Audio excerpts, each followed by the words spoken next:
Yari tayo. Ayun. Okay.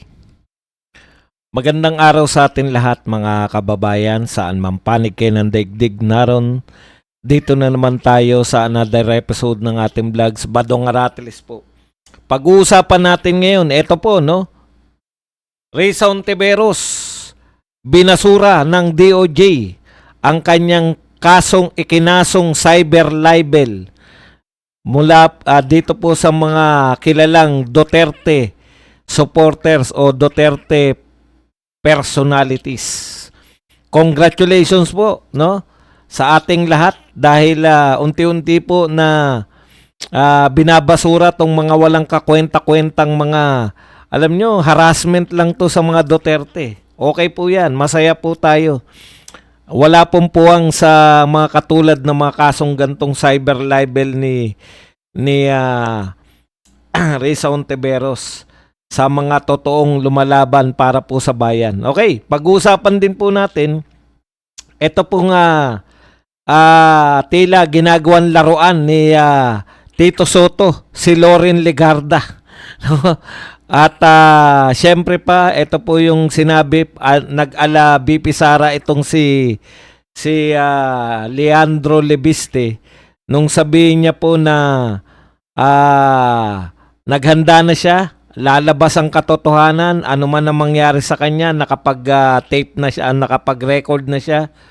At kahit po wala nang mangyari sa kanya, ilalabas niya po ang katotohanan, lalo na po yung sino yung kumita ng kickback, sino yung mga nang-kickback, at bakit galit na galit sa kanya ang mga tao sa gobyerno. Yan ang mga pag-uusapan natin, pero bago yan, kung bago ka pa lang dito sa ating channel, mag-subscribe ka na. Dahil ito lang ang tanging channel na may kinikilingan, may pinapanigan, una sa balita, huli sa impormasyon. Kaya ano pang hinihintay nyo? Pindot na. Okay. Unahin na po muna natin to, no? Ito pong mga balita tungkol po rito sa pagpapalit di umano ng liderato ng putok na putok kagahapon. Pinaasa lang tayo. Sabi nga, pinaglaruan lang tayo, no? Ito po si Professor Tequia, nagsabi po na dapat hindi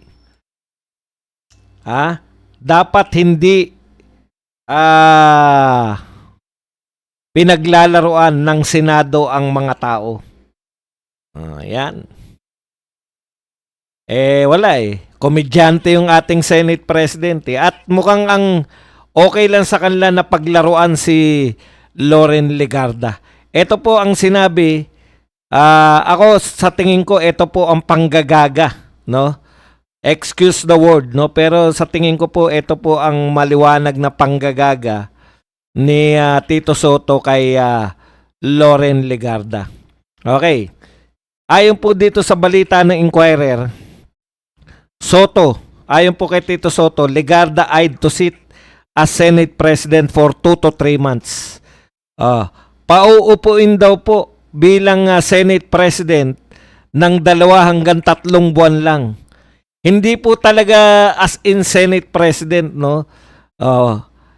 Ito po yung gustong mangyari ng ni Tito Soto at pinag-uusapan nila ng majority o yung mayorya, no? So ang gusto po nila, uutuin o pang-uuto lang po to dahil meron ba namang Senate President na kaya na 2 buwan o 3 buwan lang? Wala pong magagawa yung Senate President ng 2 o 3 buwan. Kaya tama po sila na hindi po to term sharing. Kasi pag term sharing, at least 1 taon man lang o 1 kalahating taon, di ba? Tig 1 kalahating taon. Anong uri po ng pagpapaupo? Para lang daw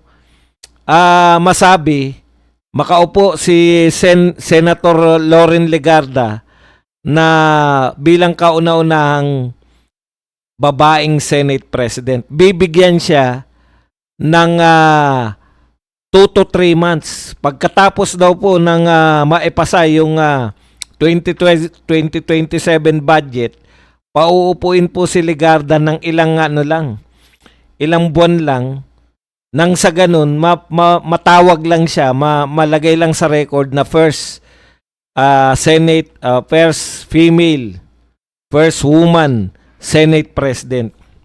Hindi po ba napakalaking kagaguhan yan? Na wala naman talagang, kumbaga, hindi naman bukal. Hindi po dahil sa Senate President, lahat po ng Senate President na nahalal, dahil deserve niya po. Eto po, magiging Senate President dahil lang po sa manipulasyon nitong Tito Soto at ng iba pa sa mayorya. Pagkatapos po niyan, tatawa-tawa sila lahat. Oh, wag kang pumayag, Loren Legarda, ginagawa kang ogag. Hindi ka ba nahihiya sa anak mo? Yung anak mo ginagalang ng lahat. Mapakalaban, kakampi ng anak mo. Kagalang-galang dahil sa prinsipyo. Ikaw, ginagawa kang laruan ni Tito Soto. Anong klaseng ano yan? Hindi ka naman komedyante, Loren Legarda. Nakilala ka namin na seryosong media man o media woman. Biruin mo sabihin ni Tito Soto para lang daw makuha mo yung titulo. Titulo lang palang gusto. Wala pa pong Senate President before na para lang masabi, oh, sige, ibibigay namin yung Senate Presidency sa'yo dahil para makuha mo yung titulo na naging Senate President ka. Ultimong si Miriam Defensor Santiago na isa na sa matatawag nating pinakamagaling na female senator. Wala pong nag-elect sa kanya dahil lang sa para siya maging first. Pucha, parang yung niloko yung mga tao. O, Senate President siya. Alam niyo po, nasa ano yan eh. Kayo ba, papayag kayo na i-request ng mga tao? Pwede po ba? Paritero na si Lito Lapid. Pwede po ba natin siyang gawing Vice President para naman maranasan niya yung pagiging Vice President? Siyempre hindi, di ba? O bakit pinamimigay mo yung Senate Presidency para lang matikman? Matala lang sa kasaysayan na may first Senate President na babae. 2 buwan lang manunungkulan. Ngayon, sa panahon mo lang, Soto, pinaglalaruan pati yung Senate Presidency. Ngayon lang ako nakarinig, nakatwirang ganyan.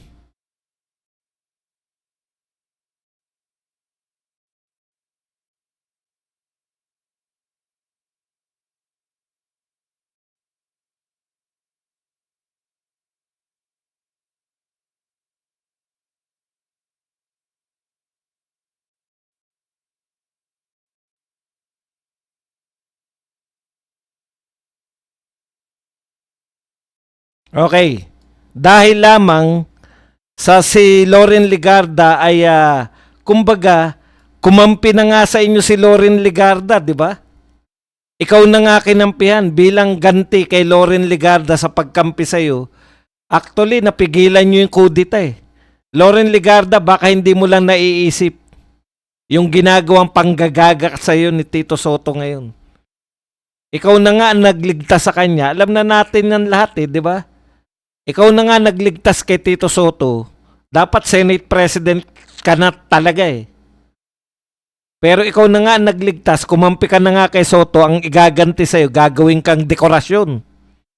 Ang balak sa'yo, 2 buwan ka lang pauupuin para masabi lang na ikaw ay naging Senate President.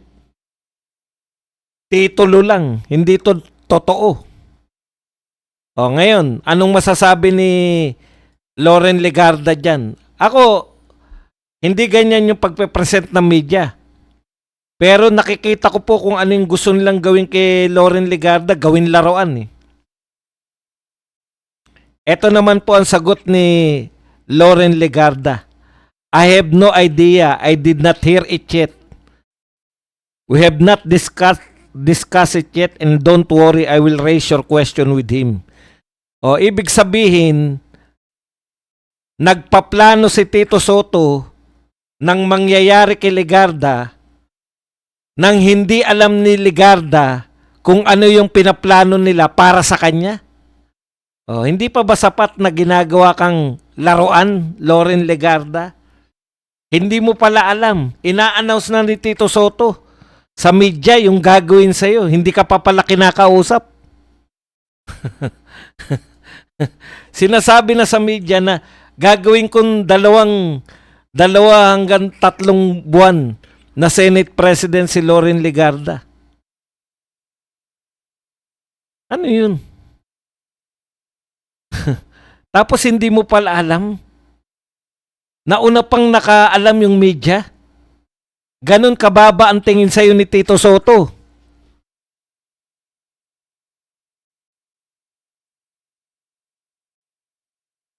Na pwede kang gawing laruan. Pwede kang gawing dekorasyon. O alam nyo kung saan nagsimula yan? Yung paghingi-hingi mo ng tulong para sa anak mo. Hininga mo ng tulong yan. Akala nila ganyan siguro sila eh. Kaya nila ginagawa sa yan. Humingi siguro ng Senate Presidency yan. Kaya sunod-sunuran. Sige, gagawin kitang Senate President. Pero, ito ang kondisyon. Titigilan nyo na yung ka-imbestiga dyan sa kay Martin. Titigilan nyo na yung ka-imbestiga dyan sa flood control. Titigilan nyo na paghanap sa mga sindikato ng flood control. Gagawin kitang Senate Presidency. Sanay ka eh. Sanay kang gawin laruan, Tito Soto eh. Kaya, ang ginawa mo kay Loren Legarda, nakikiusap sa'yo na yung anak niya wag mapahamak. O sige, sa isang kondisyon, gagawin kitang laruan. Si Loren Legarda naman, yung pag-upo niya nga ron, katawa-tawa na siya eh. Lahat tumatawa, siya lang yung seryoso eh. Di nyo ba napuna? Lahat ng tao sa baba, tawa ng tawa, pinagtatawanan siya. Lalo na nung tinawag siya Madam President, nakatawa lahat. Pati yung pinanganak sa sama ng loob na si Risa Ontiveros, tawang-tawa eh.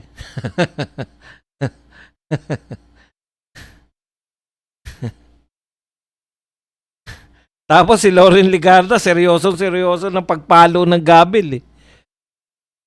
Hindi niya alam, lahat na nasa baba, pinagtatawanan siya. Ito yung kinoronahan namin. Palalabasin namin na kinoronahan na Senate President kuno.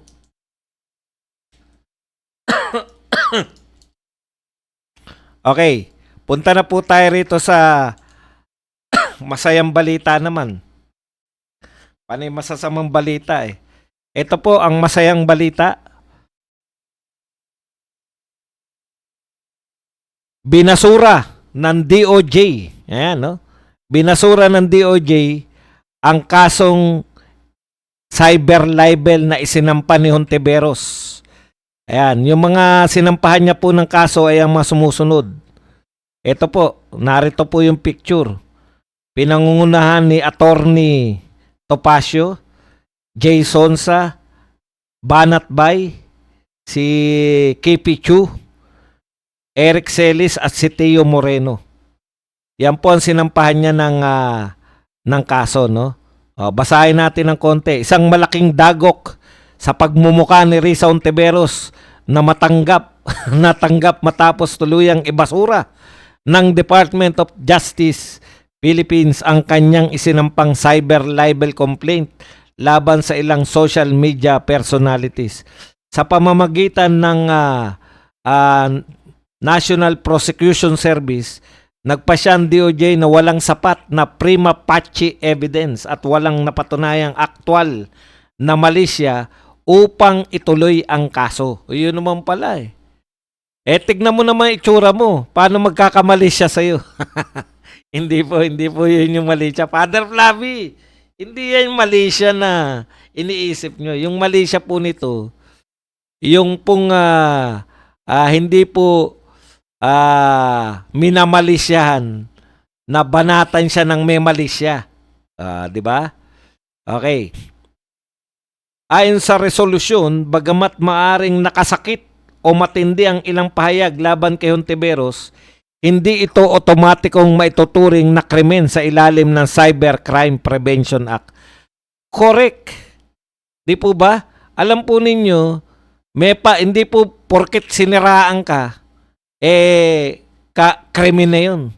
Kung yung paninira sa'yo, totoo. Hindi po krimen yun.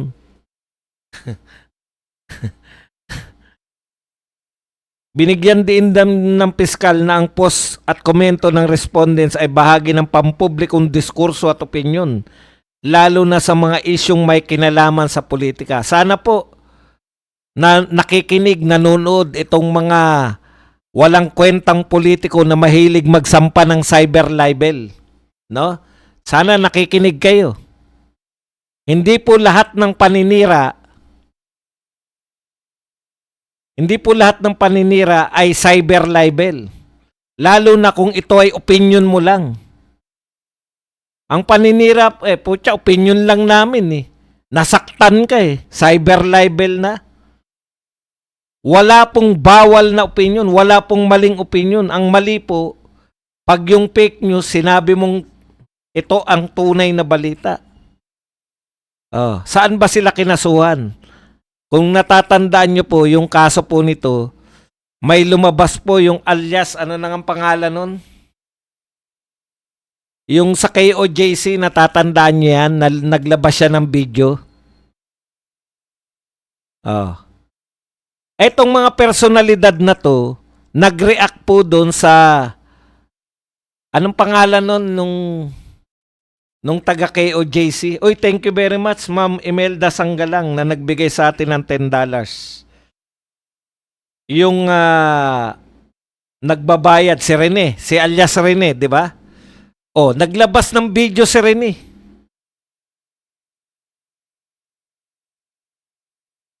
Naglabas siya ng video, inaakusahan niya si Risa Ontiveros ng tanim witness. Tama, di ba? Na nagbabayad siya ng mga witness. Ngayon, etong mga dinimanda ni Hontiveros, nag-react doon sa video ni Rene. Sabi ng DOJ, anong masama doon? Nagbigay sila ng opinion. Yun, lumabas sa social media. Lumabas yung video ni Rene. Tapos kung ikaw pala, magbibigay ka na reaction doon sa lumabas na video, anong paninira mo dun? Hindi naman sa'yo galing yung kay Rene galing. Yan yung sabi ng DOJ. Rene mo, hindi ko. Hindi, basi. May pangalan yung Rene na yan. Teka, hanapin ko lang ng konti. Ayun, Michael Maurilio.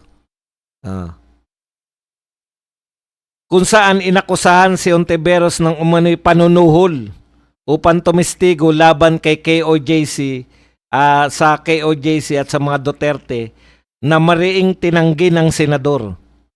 Ayan. So, lahat po na nagpakalat niyan at nagbigay ng opinion, sinampahan nito ni Risa Ontiveros. So, yung ginagawa po nito ni Risa Ontiveros, tama po yan. Maglabas kayo ng mga ganyan rulings para hindi na po makapangharas yung mga katulad nito ni Hontiveros. Harassment yan eh. Bawal ka na mag-react, nakakita ka ng video na nagsasabi na itong si Risa Hontiveros ay nanunuhol ng mga testigo. Bawal ka mag-react. Hindi naman kusang loob naman yung tao na yun na siya mismo nag-video sa sarili niya. Parang gusto ni Risa Ontiveros sabihin, bawal kayo mag-react dyan dahil paninira sa akin yan. Utot mo.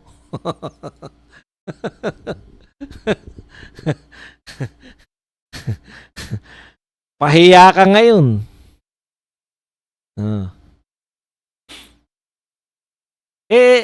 Actually, ang siniraan nung Michael na yun, Rene, alias Rene na yun, yung KOJC talaga eh.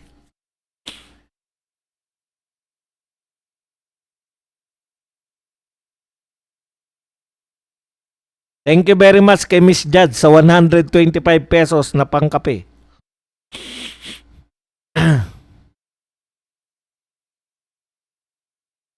Okay. Sa madaling salita, isa pa pong nilalabag diyan ni may ruling na po yung Supreme Court na bilang politiko, bilang halal ng bayan, wala pong karapatan kayo na manipis. Wala po, hindi po kayo pangkaraniwan tao. In fact, senador ka eh. Alam mo ba yung senador? Kung gaano kayo kataas sa lipunan? Hindi po dapat na kayo pa nagsasampa. Bawal po ang balat sibuyas sa mga politiko.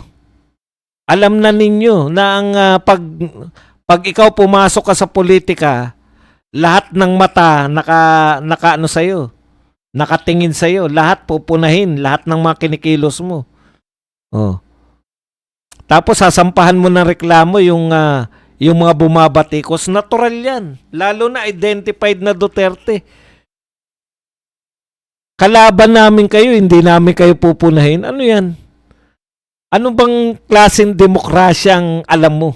Kayo lang ang pwedeng bumatikos? Kayo lang ang pwedeng tumira? Bawal kayong tirahin? Father Flavi, ibang tirahan to. Baka mag-award ka na naman dyan, Father Flavi. Yan ang pinakamalaking kasalanan nito ni Risa Ontiveros. Ang lakas bumanat niyan, pero bawal siyang banatan. Talaga bang bawal kang banatan? Llamas!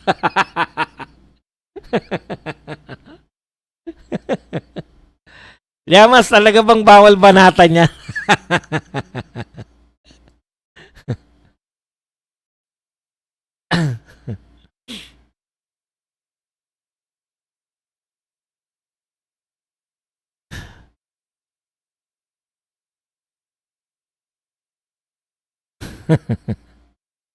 Masyado kang balat sibuyas, hindi ka pwedeng politiko.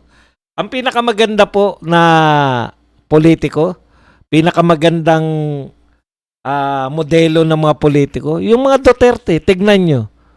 Huwag nyo sabihin hindi tinitira yung mga yan. Oh. Lahat ng tumitira sa kanila, tinitira din nila. Oh.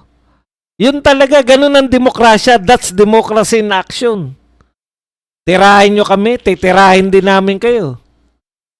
Oh, matira matibay. Hindi po yung titirahin ka lang ng konti, magdedemanda ka na. Samantalang lumabas sa publiko yun. Ganun pala yun, no? Marami tayong natututunan eh. Pag lumabas sa publiko yan, na hindi naman galing sa'yo, pwede mo nang banatan niya. Nag-aawat ako dyan dati. Pucha, naku, bawal pala to. Bawal siguro to. Tirahin ko na nga. Hindi mo naman pinapakalat eh.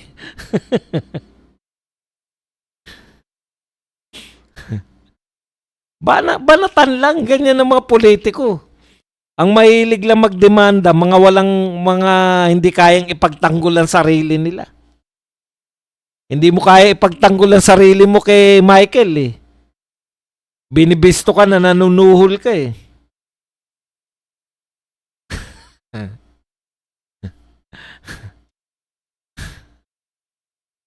Mahirap yan, patira. Mahirap magpatira. Oo, Lats. Alam mo, Risa Ontiveros, kawawa ka naman. Simpleng bagay, hindi mo alam. Mahirap po maging presidente yan. Una, ang gagawin yan, awayin yan China.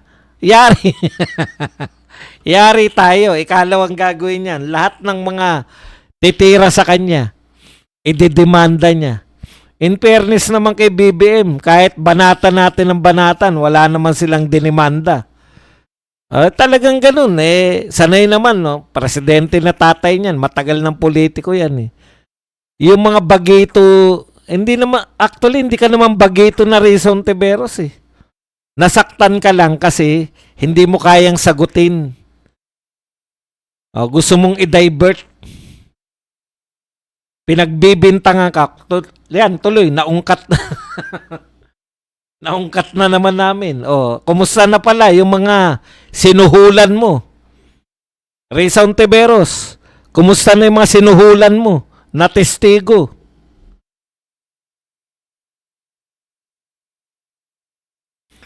Mula sa panahon ng impeachment ni Corona, involved na yung pangalan mo. Hanggang dyan sa Parmali, meron kang mga nilabas na testigo dyan. Tapos eto yung kay Pastor Kibuloy. Lahat talaga sa'yo eh. Ano ka talaga eh. Ikaw ang talagang pareho kayo ni Trillanes eh. Wala na kayong ginawa kundi maglabas ng mga kung sino-sinong testigo. Idol mo ba si Trillanes?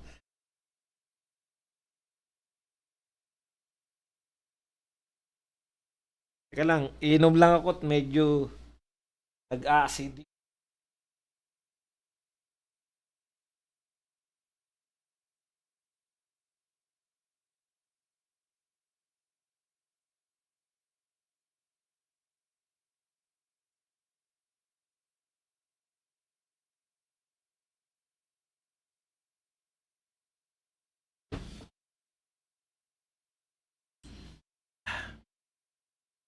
Masama rin kaya yung buko ng buko?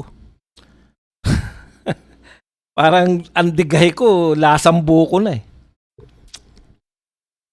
Okay. Dito na po tayo. Punta na tayo rito kay Leandro Libiste. Ito po. Ang pahayag ni Leandro Libiste, lalabas ang ebidensya ng kickback sa tamang panahon. Yan. Basahin natin ng mabilis lang para lang tayo ay maging masaya sa buhay. Hindi ko gusto mag-abroad.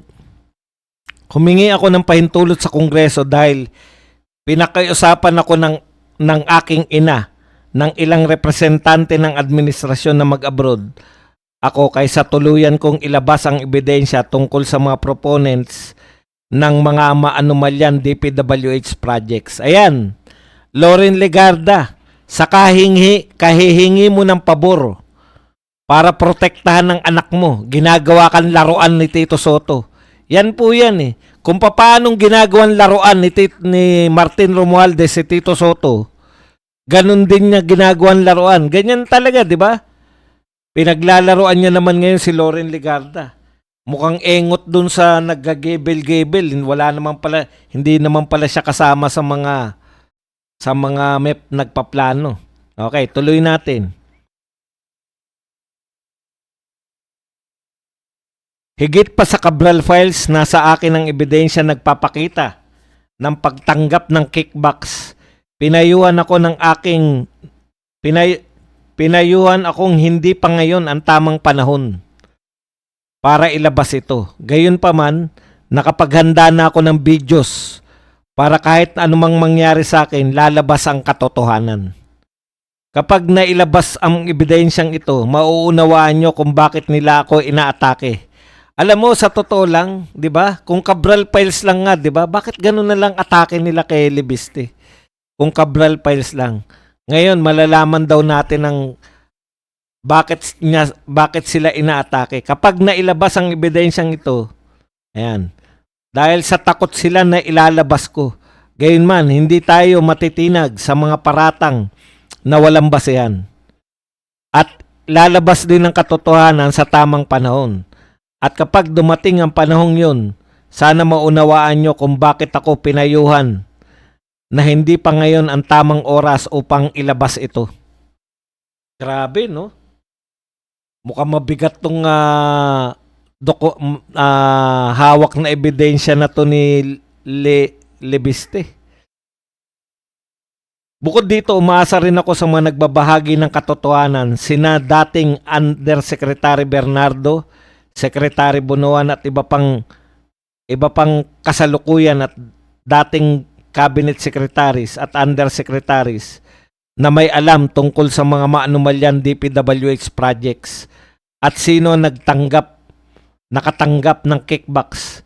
Ngunit alam natin nakatakot-takot ang ginagawa ng mga sangkot sa mga anomalya para pagtakpan ang katotohanan. Yan nga po, kitang-kita natin yan ngayon. Wala na po nag-iimbestiga. Pati po yung nilikha para mag-imbestiga, hindi nila alam kung tutuloy pa ba sila o hindi na. Sana wala ng testigong matatagpo ang patay, mahuhulog sa bangin, o mapatahimik. Ngunit kung may mangyari man, mabuti kung nakapag-iwan sila ng kanilang files, affidavit o recording sa mga mapagkakatiwalang tao para hindi mabaon ang katotohanan. Okay, ito pa ang kanyang no? Tapos na nakiusap ang mga representante na wag silang pangalanan. Kaya Yusek Claire, wag mong sabihin hindi ito totoo para hindi ko pangalanan ng kasamahan mo. Aragoy, kasamahan pala ni Yusek Claire yung mga representante na nagpalaya sa kanya. Nung sinabi kong kung papatayin niyo ko, lalabas ang katotohanan, hindi ko ibig sabihin doon na lalabas lamang ito lalabas kahit buhay ako, lalabas pa rin ang katotohanan. Yan po ang matinding pahayag ni Leandro Lebiste. Nag-iingat at the same time, nagbabanta na anuman ang mangyari sa kanya, lalabas niya ang katotohanan. Oh, Auntie Claire, may hamon sa'yo. Sabihin mo raw na hindi totoo, na may hawak na ebidensya si Lebiste para magpapangalan siya ng mga tao na tumanggap ng kickback. Sabagay, matalino rin, lumabas muna siya ng Pilipinas. Dito, mahirap siya makapagtago rito. Meron na siyang model niyan, si Saldico. Lumabas muna siya ng Pilipinas, medyo mahihirapan na sila maghanap.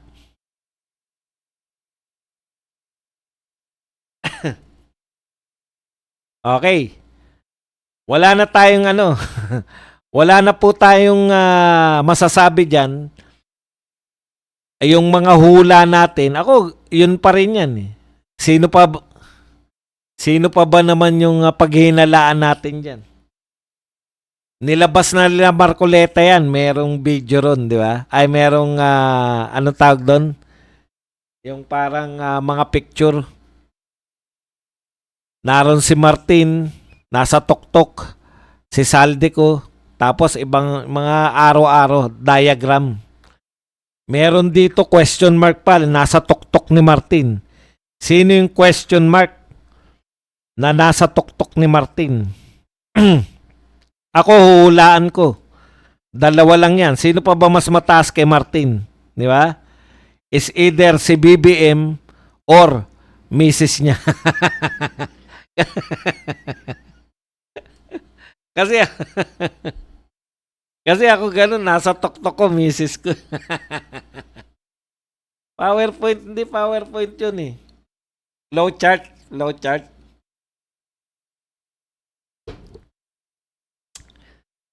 Sino ang nasa taas ni Martin? Ihintayin po natin yan. Sana naman wag tumagal, Kasi baka makalimutan ka na namin. Alam mo naman kami, makakalimutin. Wag mo na patagalin yan, Leandro. Ilabas mo na. Ito po, mag-react po tayo rito sa sinabi ni... May sinabi po to si Sandro Marcos. Yan. Sandro.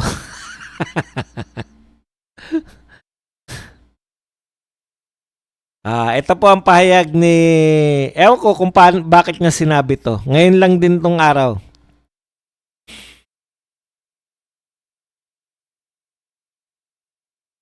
Okay. Tungkol to sa allocation, di ba? In an interview, Marcos was asked about a report showing that his district and that of former Speaker Ferdinand Martin Romualdez received large allocations for infrastructure projects under the DPWH.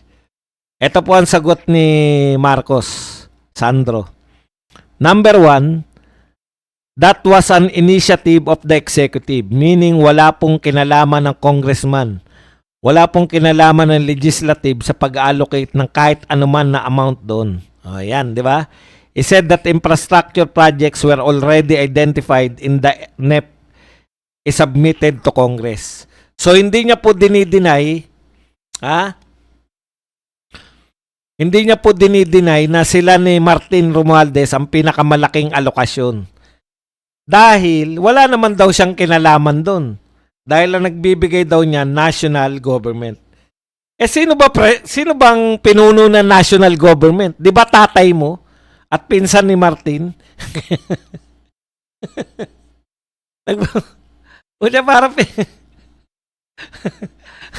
Parang pinaiikot mo pa kami. Wala kaming kinalaman dyan. Nagkataon lang siguro. Nagkataon lang na anak ka. Nagkataon lang na pinsan si Martin. Kaya kayong pinakamataas na alokasyon. Sagot yan. No? Okay. Pero ganun pa man, tama naman yun. No? Wala naman talagang kinalaman. Ako wala naman talagang kinalaman. Real talk po. Wala namang kinalaman yung hindi naman po issue dapat. Kasi tama naman si Sandro. Gusto kong bigyan ng tatay ko ng malaki. Okay. At saka hindi naman namin pinoproblema yan. Yan ba yung problema natin sa flood control project? Ano ba talaga ang problema?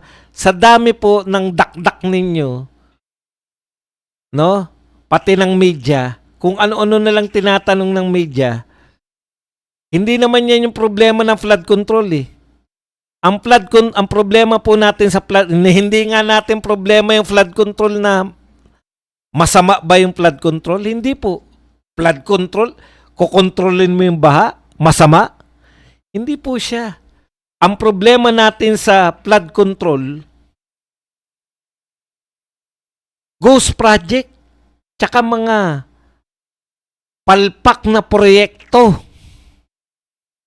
na marami sa Ilocos Norte.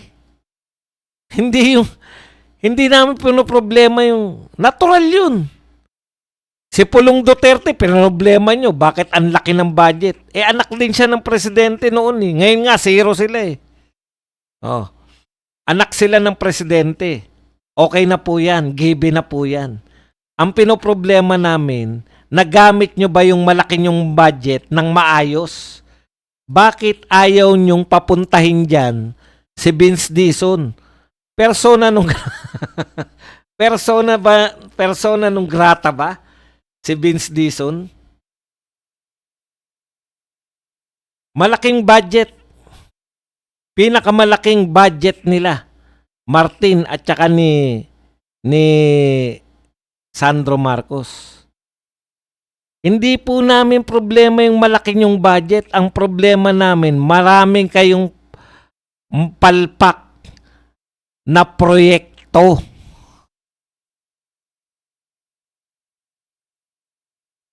Nanlilito lang kayo eh. Never namin problema yung ghost project, yung flood control. Kaya namin pinoproblema dahil wala kayong pinatayo. Nagbigay ng pera, walang pinatayo.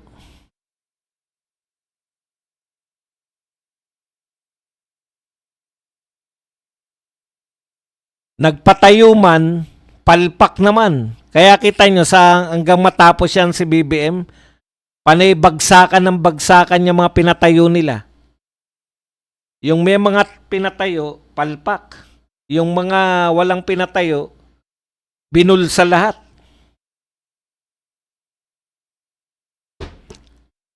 Ano pagkakaiba? Sa Davao City, walang nakita yung mga mahilig maghanap. Naghanap sila doon, walang nakita. Walang ghost project, walang ampaw na flood control project. Putya, nasa bundok nga, hindi nga gumuguho yung lupa doon sa bundok. Naghuhukay pa rin si Magalong. Matindi talaga rin to si Magalong eh. Alam nyo, doon na nasira yung political career ni Magalong. Okay na sana siya eh. no? Biglang naghanap ng gagamba sa Davao eh, durog. Hindi ka na iboboto ng mga tao sa Visayas at Mindanao.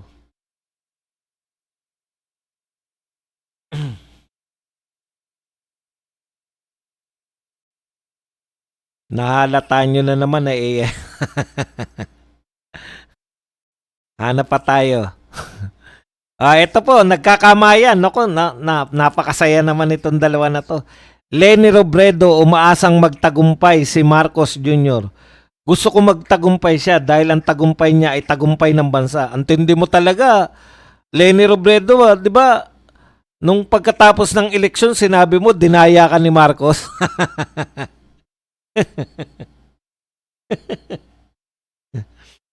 Sabi pa ni Robredo, nalulungkot ako sa mga nangyayari at minsan pakiramdam ko ay wala akong magawa. Oo po, wala kayong ginagawa. Doon na lang sa Naga kayo. Ayusin mo yung drug problem nyo ron sa Naga. Makikialam ka pa kay... Alam niyo po kung bakit pinupuri-puri ni Leni Robredo si Marcos? Nakikipag-utuan lang yan. Mga loyalista, tuwan-tuwa kayo, di ba? Alam niyo naman na inuutulang ni Leni. Inuutulang kay ni Leni. Para makuha ni Leni yung boto nyo. Bahala kayo kung magpapauto kayo.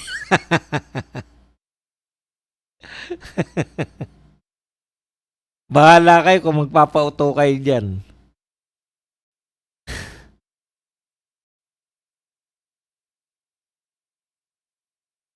Kaya sila nangayayat lahat dito sa mga ilalantad ni Lebiste.